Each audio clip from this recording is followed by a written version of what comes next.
Welcome to the deep dive. We're here to pull out the key insights from interesting source materials for you. That's the plan. And today we're looking into the world of homeopathic medicine, specifically the substance alumina. Exactly. We're diving into William Boericke's Homeopathic Materia Medica, using some excerpts from his work. Okay. And the idea isn't just to list symptoms, it's to really try and grasp the core essence, the picture of alumina as he presents it. And maybe uncover some surprising details about how it's seen in homeopathy. Precisely. All right, let's get into it. So Boericke starts off, and right away he mentions this strong characteristic of alumina, dryness. Yeah, real dryness, affecting mucous membranes, the skin. Huh. It seems quite widespread. And it's paired with something else, right? This tendency towards, what did he call it? Muscular states. Boericke, yeah. Basically, a weakness or sluggishness in the muscles. Okay. And what's interesting is how these two things, the dryness and the muscle weakness, seem to be, fundamental to the alumina picture presented here. It makes you wonder how they're connected in that homeopathic view. It does. And apparently, this pattern often shows up in, say, older people. Older individuals, yes, or people who seem prematurely aged, run down, lacking vital heat, as the text puts it. Like their system is just running slow. Exactly that. Sluggish bodily functions are a big part of it. Everything's slow, heavy. There's talk of numbness, staggering. And that characteristic constipation you mentioned earlier. Yes, that definitely stands out. It's clearly a major point for alumina. We'll probably circle back to that one. Boericke also suggests it might be relevant for people who get a lot of head colds. Head colds, yes, and eructations. That's belching, Uh-huh. especially in people who are described as, quite spare, dry, thin. So a specific kind of physical build seems linked to it. It seems so. And interestingly, he also mentions delicate children, particularly those raised on artificial baby foods. That's specific. What might that imply? Well, from the perspective of this text, it kind of raises a question about early nutrition, maybe. Could it predispose someone towards this alumina state later on? It's an interesting thought. It is. Okay, let's shift gears a bit to the mind and emotions. What does Boericke say there? Well, the alumina state seems to involve low spirits, kind of sadness or depression. And fears. Yes, fears of losing one's reason, which must be, quite terrifying. Definitely unsettling. And confusion. Yeah, confusion about personal identity, like your sense of self is blurry, uncertain. Wow. That's quite profound. It really is. And you wonder about the impact on someone feeling that way. Then there's this strange paradox he describes, feeling hasty, hurried, Right, rushing around. but at the same time feeling like time is just dragging, passing incredibly slowly. Yeah, that subjective distortion of time. It's a really curious symptom. Sounds like a recipe for frustration. You'd think so. The text also mentions a variable mood, which isn't unusual on its own, but adds that it often gets better as the day goes on. That could be a useful clue. Potentially, yes. Now, this next one is, it's quite striking. A suicidal tendency specifically when seeing a knife or blood. Yes. That's a very specific and obviously serious mental symptom. What does a trigger like that tell us in the homeopathic context? These highly specific mental or emotional cues are really significant in homeopathy. Yeah. It's all about finding that unique pattern of symptoms that points towards a particular remedy. So the specificity itself is key. Exactly. It suggests a very particular kind of mental sensitivity or perhaps a deep-seated association. Okay, let's move back to the physical. The head. What kind of head symptoms are described? Boericke talks about stitching, burning pains, often with vertigo. And there's a timing thing. Yes, worse in the morning, but interestingly relieved by eating food. That's specific again. Morning worse, better after food. And there's this sensation of pressure, maybe in the forehead, like wearing a tight hat. I can almost feel that. But maybe one of the most unusual head symptoms mentioned is being unable to walk without keeping the eyes open. Whoa, what does that suggest? Balance issues. Spatial awareness problem. It really makes you wonder about their sensory integration, doesn't it? A real reliance on vision for movement. It paints a vivid picture. And the text links throbbing headaches with constipation and vertigo too. Yes, and those also tend to improve after breakfast, reinforcing that connection between the head and the digestive system again. Right. There's also mention of hair loss and the scalp feeling itchy, but also numb. Itchy and numb. That's a strange combination. Irritation and lack of feeling together. It is. Moving to the eyes, objects appearing yellow is noted. Which could mean various things medically, but here it's part of the alumina picture. Exactly. And a feeling of coldness in the eyes that's quite peculiar too. And the eyelids. Dry, burning, smarting, thickened. And again, worse in the morning. Suggests maybe a chronic inflammation. It sounds quite uncomfortable, and it goes further. Chronic conjunctivitis. Yes, and chroleotosis, that's the drooping eyelid, and even strabismus, or crossed eyes. So quite a range of eye issues potentially linked to Alumina in this view. It seems so. Then for the ears, humming and roaring sounds are mentioned. Common complaints, but significant here as part of the whole pattern. Precisely. And a sensation that the eustachian tube is plugged. Okay. What about the nose? It starts with pain at the root of the nose and a reduced sense of smell. Okay. Then there's fluent coryza, a runny nose, but also this cracked, sore, red tip of the nose. And it's worse when touched. That sounds painful. Very specific, yes. And uncomfortable. Boericke also mentions scabs with thick yellow mucus. Suggesting something more persistent, maybe? Could be. And he describes Osina atrophica sicca, It is. basically a chronic, dry, crusting inflammation inside the nose. The membranes are described as distended and boggy.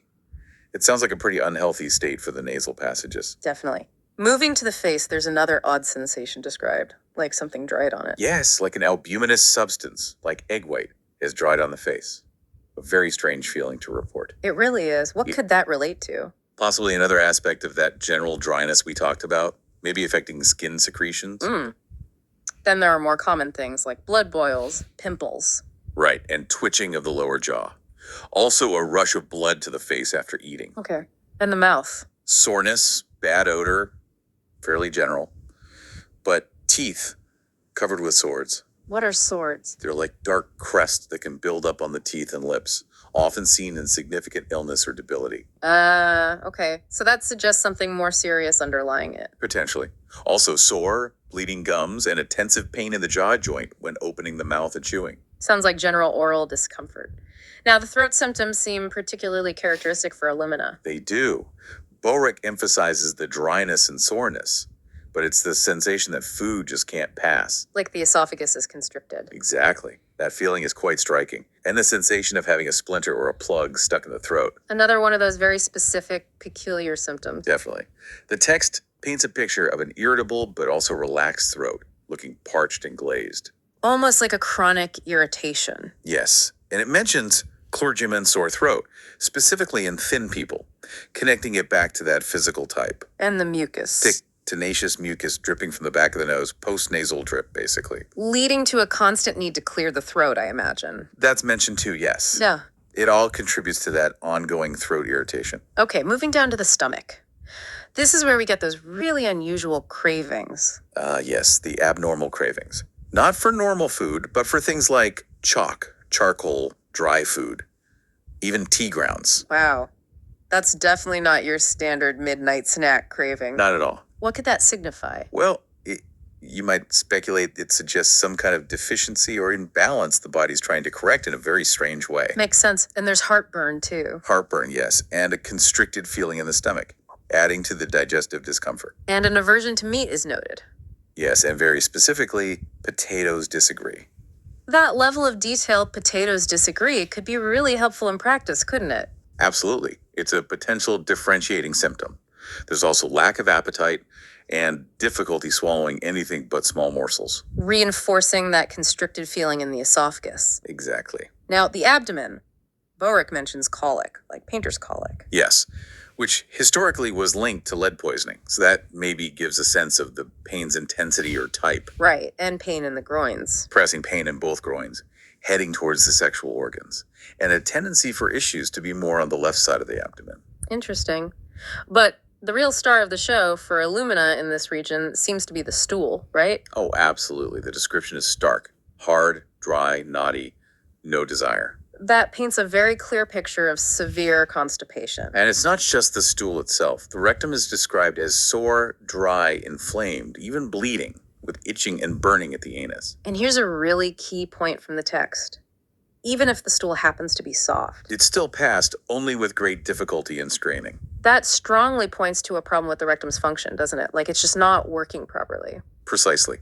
The text calls it an inactive rectum and links this constipation to infants, the elderly, and also women with very sedentary lifestyles. suggesting different groups who might experience this particular kind of constipation. Yes. And another peculiar symptom, diarrhea that occurs upon urinating. Wow, that's a strange link between functions. Very unusual and potentially a strong indicator for alumina. There's also painful urging long before a bowel movement, followed by intense straining. Like the signals are all mixed up.